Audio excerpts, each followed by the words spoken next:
ನಮಸ್ಕಾರ ರೀ ಎಲ್ಲರಿಗೂ. ಇವತ್ತು ರೀ ಒಂದು ಭಾಳ ಮಸ್ತಾಗಿರುವಂತಹ ಪಲ್ಯ ರೆಸಿಪಿಯನ್ನು ನಾವು ನಿಮಗಂತ ಹೇಳಿ ತೊಗೊಂಡು ಬಂದೇವ್ರಿ. ಉತ್ತರ ಕರ್ನಾಟಕದ ಹಿಂಡಿ ಪಲ್ಯ ರೀ.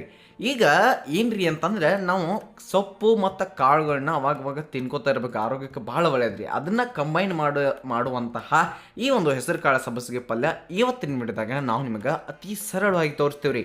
ಹಾಗಾದ್ರೆ ನಮ್ಮ ಚಾನಲನ್ನು ನೀವೇನ್ರಿ ಸಬ್ಸ್ಕ್ರೈಬ್ ಮಾಡಿಲ್ಲ ಅಂತಂದ್ರೆ ಪಟ್ನ ಸಬ್ಸ್ಕ್ರೈಬ್ ಮಾಡ್ಕೊಂಬಿಡ್ರಿ. ಮೊದಲಿಗೆ ನಾವಿಲ್ಲಿ 1 ಕಪ್ ಹೆಸರು ಕಾಳನ್ನ ತೊಗೊಂಡಿದ್ದೀವಿ.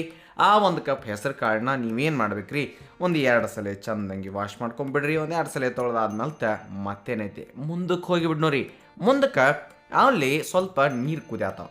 ಆ ಕುದಿ ನೀರೊಳಗೆ ಈ ಹೆಸರು ಕಾಳನ್ನ ಹಾಕಿ ನಾವು ಸ್ವಲ್ಪ ಟೈಮ್ ತೊಗೊಂಡು ಹೆಸರು ಕಾಳುಗಳನ್ನ ಚಲೋ ತಂಗಿ ಕುದಿಸ್ಬೇಕಾಕತಿ. ಈಗ ನೋಡ್ಬೋದು ಹೆಸರು ಕಾಳು ಬರೋಬ್ಬರಿಯಾಗಿ ಕುದ್ದು ಬಿಟ್ಟಾವ. ಹಿಂಗೆ ನಾವು ಈ ಕಾಳುಗಳನ್ನ ಕುದಿಸಿ ಇಟ್ಕೊಂಡು ಬಿಡೋಣ.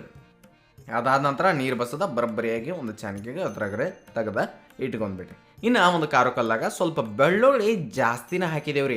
ಥಂಡಿದಿಂದಾಗ ಬೆಳ್ಳುಳ್ಳಿ ಸ್ವಲ್ಪ ಜಾಸ್ತಿ ಇದ್ದರೆ ಚಲೋ ಅನಿಸ್ತತಿ. ಅದಕ್ಕೆ ಈ ಬೆಳ್ಳುಳ್ಳಿ ಸ್ವಲ್ಪ ಹಾಕಿ ಕುಟ್ಟಿ ನಾವು ತೆಗೆದ ಇಟ್ಕೊಂಡ್ಬಿಡ್ನು. ಇನ್ನು ಮುಂದಕ್ಕೆ ಹಸಿಮೆಣ್ಸಿಕಾಯಿನೂ ಹಾಕೊಂಡು ಹಸಿಮೆಣ್ಸಿಕಾಯಿ ತುಂಬ ತೆಗೆದ ನೀವು ಎಷ್ಟು ಬೇಕೋ ನೋಡ್ಕೊಂಡು ಅಷ್ಟೇ ಹಾಕಿರಿ ಖಾರಕ್ಕೆ ಅನುಸಾರವಾಗಿ. ಅದಾದ ನಂತರ ಈಗ ಸ್ವಲ್ಪ ಉಪ್ಪನ್ನು ಹಾಕಿ ಕರೆಕ್ಟಾಗಿ ಈ ಹಸಿಮೆಣ್ಸಿಕಾಯಿನ ಸಣ್ಣಂಗೆ ನೀವು ಕುಟ್ಟಿ ಇಟ್ಕೊಳ್ಬೇಕಾಕೈತ್ರಿ. ಹಿಂಗೆ ಕುಟ್ಟಿ ಇಟ್ಕೊಂಡಾದ್ಮೇಲೆ ನೆಕ್ಸ್ಟ್ ಒಂದು ಪಾನ್ನಾಗ ಸ್ವಲ್ಪ ಎಣ್ಣೆ ಕಾಯಕ್ಕೆ ಇಟ್ಟಿದ್ದೆವು. ಎಣ್ಣೆ ಕಾದಾದ ನಂತರ ಅದಕ್ಕೆ ನಾವೇನು ಹಾಕಿದ್ದೇವ್ರಿ, ಜೀರಿಗೆನ ಹಾಕಿದೆವು. ಜೀರಿಗೆ ಹಾಕಿದ ಮೇಲೆ ಅದಕ್ಕೆ ಉಳ್ಳಾಗಡ್ಡಿ ಒಂದು ಸ್ವಲ್ಪ ಸಾಂದು ಉಳ್ಳಾಗಡ್ಡಿ ಇದ್ರೆ ನೋಡ್ಕೊಂಡು ಹಾಕಿರಿ.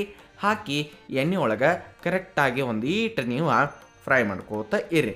ಇದಾದ ನಂತರ ನಾವು ಆಗಲೇ ಏನು ಖಾರ ಕುಟ್ಟಿಟ್ಟಿದ್ದೀವ್ರಲ್ಲ, ಅಂದ್ರೆ ಹಸಿ ಖಾರ ಹಸಿಮೆಣ್ಸಿಕಾಯಿ ಕುಟ್ಟಿದ್ದೀವಿ ನೋಡ್ರಿ ಉಪ್ಪಾಕಿ, ಆ ಖಾರ ತಂದು ಇಲ್ಲಿ ನೀವು ಸೇರಿಸ್ಬೇಕು. ಅದಾದ ನಂತರ ಅದನ್ನು ಈ ಉಳ್ಳಾಗಡ್ಡಿ ಒಳಗನ ಕರೆಕ್ಟಾಗಿ ಮಿಕ್ಸ್ ಆಗುವಂಗೆ ಫ್ರೈ ಮಾಡಿರಿ. ಅದಾದ ನಂತರ ಟೊಮ್ಯಾಟೊ ತಂದು ಹಾಕಿರಿ.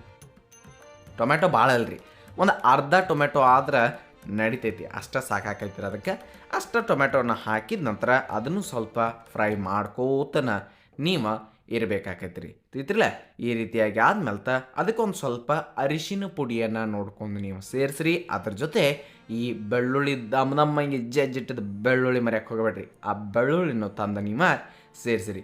ಇದಾದ ನಂತರ ಅದನ್ನು ಕಂಪ್ಲೀಟಾಗಿ ನೀವು ಮಿಕ್ಸ್ ಮಾಡ್ಕೋತ ಇರ್ರಿ. ಹಿಂಗೆ ಮಿಕ್ಸ್ ಮಾಡಿರಿ. ಅದಾದ ನಂತರ ಎಲ್ಲ ಚಲೋ ತಂಗಿ ಅವು ಬೆಂದಿರ್ತಾವು.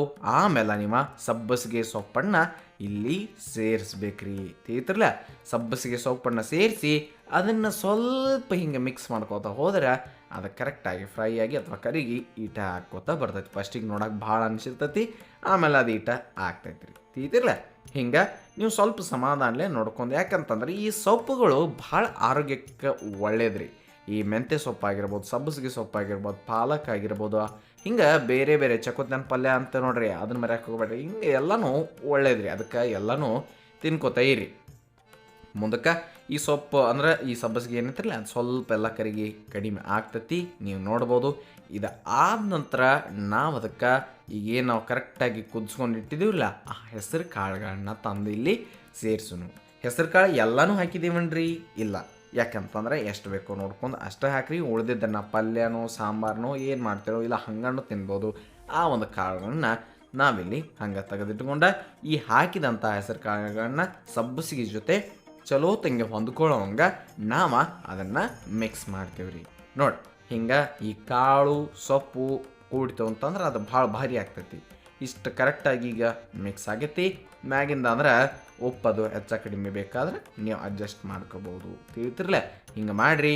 ಆಮೇಲೆ ಮತ್ತೊಮ್ಮೆ ನಾವು ಅದನ್ನು ಮಿಕ್ಸ್ ಮಾಡೋಣ. ಹಿಂಗೆ ಎಸ್ಪೆಷಲಿ ಕಾಳು ಮತ್ತು ಈ ಸಬ್ಬಸಿಗೆ ಪಲ್ಯ ಇತ್ತು ತಗೋರಿ. ಈಗ ನೀವು ಅದನ್ನು ಮೊಸರು ಜೊತೆ ಹಚ್ಕೊಂಡು ತಿನ್ನಕ್ಕೆ ಭಾಳ ಭಾರಿ ಅನಿಸ್ತೈತಿ. ನಿಮಗೆ ಹೆಸರುಗಳು ಉಳಿದಿದ್ದನ್ನು ತೋರಿಸಿದ್ದೀವಿ. ಒಂದು ಸ್ವಲ್ಪ ಲಿಡ್ ಕ್ಲೋಸ್ ಮಾಡಿ ಅದನ್ನು ಬೇಯಿಸಿದ್ರಿ ಅಂತಂದ್ರೆ ಮುಗಿದು ಹೋಗ್ತೈತಿ. ನಿಮಗೆ ಹೇಳ್ತಿದ್ರಲ್ಲ, ಬಿಸಿ ಬಿಸಿ ರೊಟ್ಟಿ ಈ ಒಂದು ಪಲ್ಯ ಬಾಜು ಸ್ವಲ್ಪ ಮೊಸರು ಚಟ್ನಿ ಇತ್ತಂದ್ರೆ ಭಾಳ ಮಸ್ತ್ ಅನಿಸ್ತದೆ ರೀ. ಹಾಗಾದ್ರೆ ನೀವು ಕೂಡ ತಪ್ಪಲಾರ್ದ ಈ ಒಂದು ಹಿಂಡಿ ಪಲ್ಯನ ಮಾಡ್ಕೋತೀರಿ ಅಂಥೇಳಿ ನಾವು ಭಾವಿಸ್ತೀವಿ. ಮಾಡಿದಾದ್ಮೇಲೆ ಹೆಂಗೆ ಬಂದಿತ್ತು, ಬಿಸಿ ಬಿಸಿ ತಿನ್ನಿರಿ, ಭಾಳ ಮಸ್ತ್ ಅನಿಸ್ತತಿ. ಹೆಂಗೆ ಬಂದಿತ್ತು ಅನ್ನೋದನ್ನು ಕಮೆಂಟ್ ಸೆಕ್ಷನ್ನಾಗ ಹೇಳೋದು ಮರ್ಯಾಕೆ ಹೋಗಬೇಡ್ರಿ. ಹಂಗೆ ನೀವೇನ್ರಿ ನಮ್ಮ ಚಾನಲ್ಗೆ ಹೊಸಬರಾಗಿದ್ದರೆ ಇನ್ನೂ ನಮ್ಮ ಚಾನಲನ್ನು ಸಬ್ಸ್ಕ್ರೈಬ್ ಮಾಡಿಲ್ಲ ಅಂತಂದ್ರೆ ತಪ್ಪಲಾರ್ದ ನಮ್ಮ ಚಾನಲನ್ನು ಸಬ್ಸ್ಕ್ರೈಬ್ ಮಾಡಿ ನಿಮ್ಮ ಫ್ರೆಂಡ್ಸ್ ಫ್ಯಾಮಿಲಿ ಎಲ್ಲರಿಗೂ ಶೇರ್ ಮಾಡಿರಿ ಅಂಥೇಳಿ ನಾವು ಕೇಳ್ಕೊತೀವಿ. ಹಾಗಾದ್ರೆ ಮರ್ಯಾಕೆ ಹೋಗಬೇಡ್ರಿ. ಇದು ಸವಿರುಚಿಯ ಸೊಬಗು ಅನ್ನದಾತ ಸುಖಿ ಭವ. ಧನ್ಯವಾದಗಳು, ನಮಸ್ಕಾರ.